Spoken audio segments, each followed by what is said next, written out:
Welcome back, everyone. Today I'm going to demonstrate area model method multiplication. Um, this is very similar to partial product multiplication because we deal with actual place value. And it is partial product multiplication. The only difference is we set it up in a grid rather than it just being listed on the side. It's a grid. So we're going to go ahead and begin. Look at our factors, 345 times 67. This is the first example on quiz week 17. That is on your week 1 Monday work. And I'm just going to go ahead and solve this a few different ways, but first I'm showing you area model. Okay, so to begin, identify your factors, 345 and 67. Now, what I noticed about 345 and 67, when we draw our grid, it is going to be 3 by 2 because there's 3 digits in 345 and 2 digits in 67. Okay, so in order to draw a 3 by 2 grid, I'm going to just draw 3 going across. And when I say 3, I mean boxes. And I'm going to draw 2 going vertically. It does not have to be perfect as long as you just give yourself enough room to write.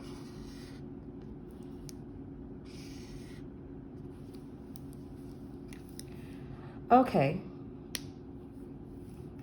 now I have my grid. And as you can see, I have 1, 2, 3 going across and 1, 2 going down. And this is why it's called area model. Usually when we find the area, we are multiplying length times width, and our factors will be listed across and down, and we are multiplying our factors.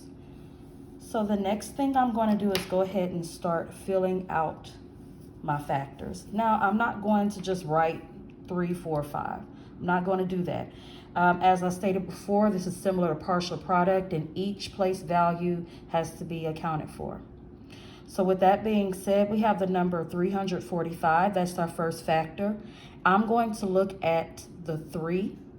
The 3 is in the hundreds place. So I'm going to put 300 because 3 times 100 is 300.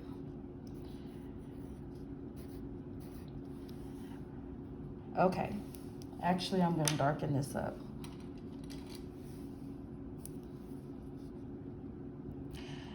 And another thing while I'm going over this, if you're not familiar with expanded notation,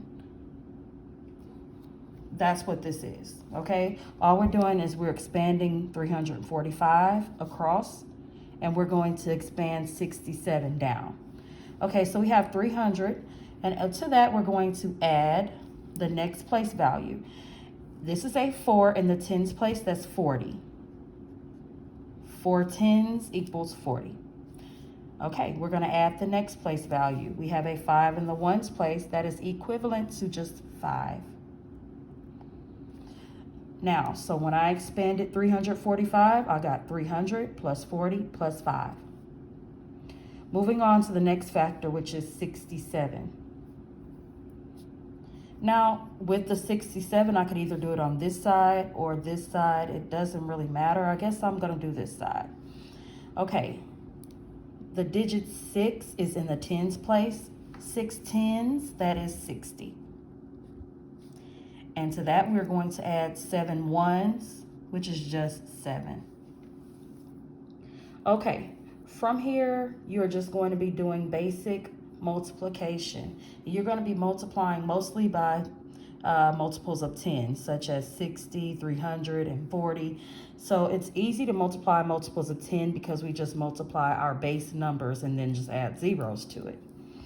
Okay, as you look at each box, what you want to do is look up and look to the left, okay? When I look up, I see 300. When I look to the left, I see 60. So in this box, I'm going to multiply 300 times 60. And I write it really small at the top so that I can have a reminder of what I'm actually multiplying. 3 times 6 is 18. I'm going to actually do this in a different color so you can see. Okay, 3 times 6 is 18.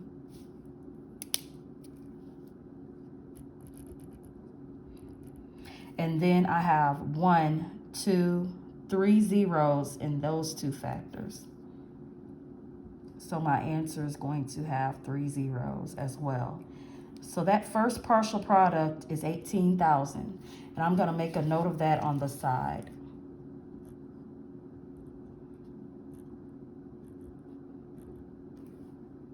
Okay, we're going to move on to the next cell. Here, we have another partial product that's going to go here. I'm going to look up, I see 40. And I look to the left, I see 60. So I'm going to write it really small at the top. I'm multiplying 40 times 60. Okay. 4 times 6 is 24. And then I have 1, 2 zeros. So I'm going to put 2 zeros at the end. And I'm going to move on. The next box, I look up, I see 5. I look over, I see 60. 5 times 60. 5 times 6 is 30. So I'm going to write 30. And then I have 1 0 at the end of 60. And I'm going to add a 0 to that 30. It makes it 300. And as I said, I'm supposed to go ahead and writing the partial products on the side because we're going to end up adding that up later. So make sure that when you're adding your partial products that you are lining up your place value. So I have 2,400 here.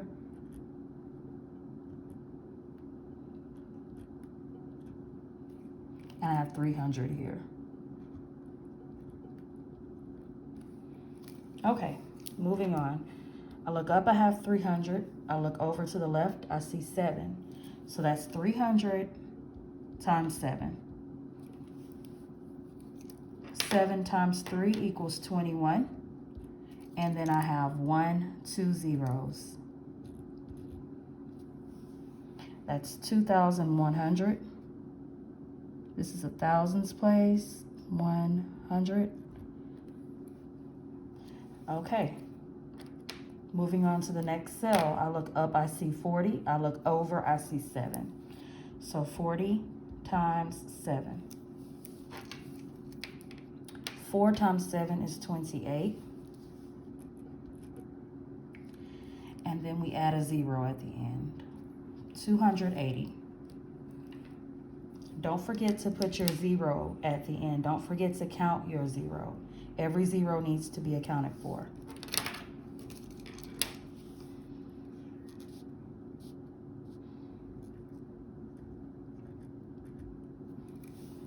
Okay, and the last cell, I look up, I see 5. I look over, I see 7. 5 times 7 is 35.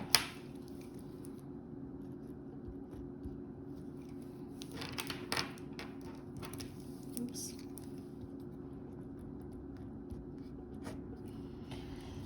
So now what I'm going to do is I'm going to count up my partial products inside of the grid. I have 1, 2, 3, 4, 5, 6 partial products. And on the side, I have 1, 2, 3, 4, 5, 6. Make sure that what you are adding up matches what you have inside of your grid, because sometimes we make a mistake in translation and that'll just throw off our whole answer. We're going to now add up all of our partial products so we can get our final answer. We have 0 plus 5 is 5. Okay, then we have 0 plus 8 plus 3, that's 11. And I'm going to carry the 1. 1 plus 4 is 5. 5 plus 3 is 8. 8 plus 1 is 9. 9 plus 2 is 11. Put my 1 here, and I'm going to carry a 1. 1 plus 8 is 9. 9 plus 2 is 11. 11 plus 2 is 13. And I'm going to carry the 1 once again. And then 1 plus 1 is 2. So our final product, when we multiply 345 times 67, equals 23,115. And the reason that I like area model multiplication is because it keeps it organized for me.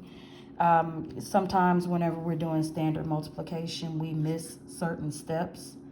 And I noticed that my students actually like this method and they find it to be very simple and easy. I think that it just takes some practice so that you don't miss anything, so that you don't forget to put a 0 when you're counting how many zeros to put behind your answer.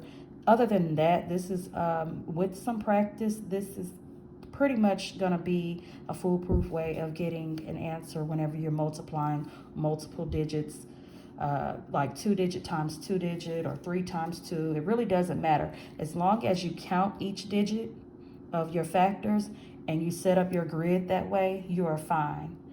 And as long as you know how to use your place value to write expanded form, you're good to go. And if you don't know that, we can always just practice expanded notation using a place value chart. As always, if this went too fast for you, just make sure you are pausing and rewinding everything that I do, because make sure that you are practicing on your own. There's another example of multiplication, 4-digit times 2-digit on that actual sheet for the packet that was sent home, and I would like for you to try that on your own. Pick whichever multiplication method you feel most comfortable with, but I just want to refresh your memory on one of our personal favorites, which is area model method multiplication. Thank you for watching. Have a blessed day.